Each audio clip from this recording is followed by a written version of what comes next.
In the opinion of the writer, the heating of the condensers is due to three distinct causes. First, leakage or conduction.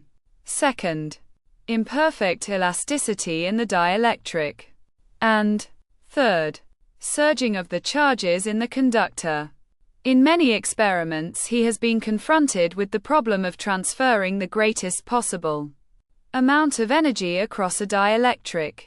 For instance, he has made incandescent lamps, the ends of the filaments being completely sealed in glass, but attached to interior condenser coatings so that all the energy required had to be transferred across the glass with a condenser surface of no more than a few centimeters square. Such lamps would be a practical success with sufficiently high frequencies. With alternations as high as 15,000 per second, it was easy to bring the filaments to incandescence. With lower frequencies, this could also be affected. But the potential difference had, of course, to be increased. The writer has then found that the glass gets, after a while, perforated and the vacuum is impaired. The higher the frequency, the longer the lamp can withstand.